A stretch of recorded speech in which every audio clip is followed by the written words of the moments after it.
ಅವ್ರೇನು ಹಕ್ಕಿದೆ? ಹಾಂ, ಅವ್ರಿಗೆ ಇದಕ್ಕೆ ಏನು ಸಂಬಂಧ? ಅವ್ರಿಗೆ ಪಾಕಿಸ್ತಾನ್ಗೂ ನಮಗೂ ಏನೇನು ಸಂಬಂಧ ಇಲ್ಲ. ಮುಸ್ಲಿಮರಿಗೆ ಮೋಸ ಮಾಡ್ತಿದೆ, ತೊಂದರೆ ಕೊಡ್ತಾರೆ. ಅವ್ರು ಯಾರ್ರೀ? ನಾವಿಲ್ಲ ಇಲ್ಲಿ, ನಮ್ಮ ದೇಶದಲ್ಲಿ ನಾವಿದ್ದೀವಿ. ಮುಸಲ್ಮಾನ್ಗಳಿಗೆ ನೋಡ್ಕೊಳಕ್ಕೆ ನಮ್ಮ ದೇಶದಲ್ಲಿ ನಾವಿದ್ದೀವಿ. ಅವ್ರು ಯಾರು? ಮೊದಲೇ ಅವ್ರ ದೇಶ ನೋಡೋಕ್ಕೆ ಹೇಳ್ಕೊಳಕ್ಕೆ ಹೇಳಿ. ಮೊದಲೇ ಆ ಪಾಕಿಸ್ತಾನ ದೇಶ ನೋಡ್ಕೊಳ್ಳೋಕೆ ಹೇಳಿ. ಆ ಬಡತನ ಇದೆಯಲ್ಲ ಅದು ನೋಡ್ಕೊಳ್ಳೋಕೆ ಹೇಳಿ. ಅಕ್ರಮ ಮನೆಗಳಿಗೆ ಸಕ್ರಮ ಯಾಕೆ ಮಾಡ್ಬೇಕು ಸರ್ಕಾರ ಅನ್ನೋಂಥದ್ದು BJP ಅವ್ರು ಕೇಳಿ. ಈಗ ನಾನು ನಾಡ್ದು 31ನೇ ತಾರೀಕು ಬೆಳಗ್ಗೆ ನಾನು ಒಂದು ಪ್ರೆಸ್ ಮೀಟ್ ನಾನು ಬೆಳಗ್ಗೆ ಮಾಡ್ತೀನಿ. ನಾನು ಒಂದು 11 ಗಂಟೆಗೆ ಪ್ರೆಸ್ ಮೀಟ್ ಮಾಡಿ ನಾನು ಡೀಟೇಲ್ ಆಗಿ ವಿವರನ ಕೊಡ್ತೀನಿ. ಅಕ್ರಮನ ಸಕ್ರಮನ ಸರ್ ಅವರಿರೋದಲ್ಲಿ ಈಗ ಡೀಟೇಲ್ ಆಗಿ ವಿವರ ನಾನು ಕೊಡ್ತೀನಿ. ನಕಲಿ ದಾಖಲೆಗಳನ್ನು ಸೃಷ್ಟಿ ಮಾಡಿದ್ದಾರೆ ಅಂತಂದು ಎಲ್ಲರದು ಆಧಾರ್ ಕಾರ್ಡ್ ಇದೆ. ಈಗ ಅದಕ್ಕೆ ನೆನ್ನೆ ಮಾನ್ಯ ಮುಖ್ಯಮಂತ್ರಿಗಳು ಉಪಮುಖ್ಯಮಂತ್ರಿಗಳು ಸೂಚನೆ ಕೊಟ್ಟಿದ್ದಾರೆ.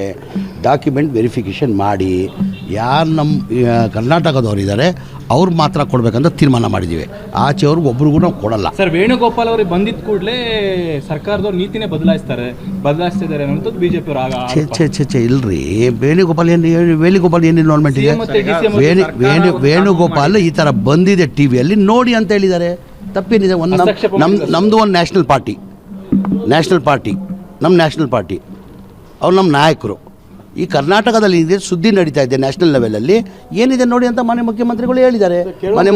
ಮಾನ್ಯ ಮುಖ್ಯಮಂತ್ರಿಗಳು ನಿನ್ನೆ ಮೀಟಿಂಗ್ ಮಾಡಿದ್ದಾರೆ. ನಿನ್ನೆ ಮೀಟಿಂಗ್ ಮಾಡಿ ಎಲ್ಲ ಕಾರ್ಪೊರೇಷನ್ ಅಧಿಕಾರಿಗಳಿಗೆ ಸೂಚನೆಯನ್ನು ಕೊಟ್ಟಿದ್ದಾರೆ. ವೆರಿಫಿಕೇಷನ್ ಮಾಡಿ ಯಾರಿಗೂ ಅನ್ಯಾಯ ಆಗಬಾರ್ದು, ಲೋಕಲ್ ಆಗಿರಬೇಕು, ಅವ್ರು ಮಾತ್ರ ಮನೆಗಳು ಕೊಡಬೇಕಂತ ತೀರ್ಮಾನ ಮಾಡಿದ್ದಾರೆ. ಎಲ್ಲರ ಯಾರಿಗೆ ಮನೆ ಕೊಡ್ತೀವಿ ನಾವು? ಆಧಾರ್ ಕಾರ್ಡ್ ಇರ್ತಾರೆ, ರೇಷನ್ ಕಾರ್ಡ್ ಇರ್ತದೆ, BPL ಕಾರ್ಡ್ ಇರ್ತದೆ, ಅಂಥವ್ರು ತಾನೇ ಮನೆ ಕೊಡೋದು.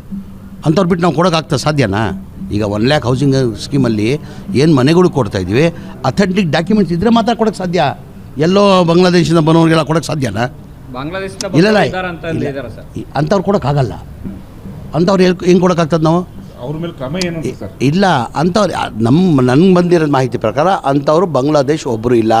ಆ ಟೋಟಲ್ 185 ಜನದಲ್ಲಿ 20 ಜನ ಅವ್ರು ಆಚೆ ಇದ್ದಾರೆ. ಆಚೆ ಅಂದರೆ ನಮ್ಮ ಕರ್ನಾಟಕದವರು. ಅವರು ಯಾದಗಿರಿ ಅವರಿದ್ದಾರೆ, ಗುಲ್ಬರ್ಗ ಅವರಿದ್ದಾರೆ, ರಾಯಚೂರು ಅವರಿದ್ದಾರೆ. 20 ಜನದಲ್ಲಿ 185 ಜನದಲ್ಲಿ 20 ಜನ ಇದ್ದಾರೆ. ಅದು ನಮ್ಮ ರಾಜ್ಯದವ್ರೆ. ಅವರು ಯಾದಗಿರಿ, ಗುಲ್ಬರ್ಗ, ಬೀದರ್ ಅಂಥವ್ರು 20 ಜನ ಇದ್ದಾರೆ. ಈಗ BBMP ಅಧಿಕಾರಿಗಳಿಗೆ ಮಾನ್ಯ ಮುಖ್ಯಮಂತ್ರಿಗಳು ಉಪಮುಖ್ಯಮಂತ್ರಿಗಳು ಸೂಚನೆ ಕೊಟ್ಟಿದ್ದಾರೆ. ಅವರು ಪಟ್ಟಿಯನ್ನು ರೆಡಿ ಮಾಡ್ತಾರೆ. ಯಾರ ಟ್ರ್ಯಾಪಿಗೆ ನಾವು ಇದಾಗಲ್ಲ. ಈಗ ಕೇರಳದವ್ರು ಬಂದಿದ್ರಪ್ಪ, ಕೇರಳದವ್ರು ಬಂದು ಏನು ಮಾಡಿದ್ರು? ಆಯಿತು, ಬಂದರು. ಈಗ ಇದೇ ಥರ ಬುಲ್ಡೋಸ್ UPದಲ್ಲಾಗಿತ್ತು. ಏನಕ್ಕೆ UPಗೆ ಹೋಗಲಿಲ್ಲ? 1.5 ವರ್ಷ ಹಿಂದೆ UPಗೆ ಹೋಗ್ಬೇಕಾಗಿತ್ತಾನೆ. UPಗೆ ಹೋಗಿದ್ರಾ? ಈಗ ಬರೇ ನೆಕ್ಸ್ಟ್ ಇಯರಲ್ಲಿ ಏಪ್ರಿಲಲ್ಲಿ ಚುನಾವಣೆ ಹಿನ್ನೆಲೆಯಲ್ಲಿ ರಾಜಕೀಯ ಮಾಡೋಕ್ಕೆ ಬಂದಿರೋದು. ಅವ್ರು ಬಂದ್ರಿಲ್ಲ. ಅವ್ರು ಬಂದು ಅಟ್ಲೀಸ್ಟ್ ಏನಾರು ಘೋಷಣೆ ಮಾಡಿದ್ರ ಆಯ್ತಪ್ಪ 180 ಜನ ಈ ಥರ ಬುಲ್ಡೋಸ್ ಮಾಡಿದ್ದಾರೆ ಅವ್ರ ಮನೆಗಳು, ನಮ್ಮ ಸರ್ಕಾರ ವತಿಯಿಂದ ಇಲ್ಲ ಪಾರ್ಟಿ ವತಿಯಿಂದ 100 ಮನೆ ಕಟ್ಕೊಡ್ತೀವಿ ಅಂತ ಏನಾರು ಹೇಳಿದಾರ? ಇದೇ ಥರ ಫ್ಲಡ್ಡಲ್ಲಿ ಮನೆಗಳು ಹಾಳಾಗಿತ್ತು ಕೇರಳದಲ್ಲಿ ಹೋದ ವರ್ಷದಲ್ಲಿ. ನಮ್ಮ ಕರ್ನಾಟಕ ಸರ್ಕಾರದಿಂದ ಮನೆ ಮುಖ್ಯಮಂತ್ರಿಗಳು 100 ಮನೆ ಕಟ್ಕೊಡ್ತೀನಿ ಅಂತ ಹೇಳ್ಬಿಟ್ಟು ನಮ್ಮ ರಾಜೀವ್ ಗಾಂಧಿಯಿಂದನೇ 100 ಮನೆ ಕಟ್ಕೊಡ್ತಾ ಇದ್ದೀವಿ ನಾವು. ಅಕ್ರಮ ಇರೋರಿಗೆ ಸಕ್ರಮ ಯಾಕೆ ಮಾಡಕ್ಕೆ ಕೊಡ್ತಿದೆ ಸರ್ಕಾರ? ಹಂಗಾರೆ ಬೇರೆ ಕಡೆನೂ ಹಿಂಗೆ ಮಾಡ್ತೀರಾ ಅಂತ.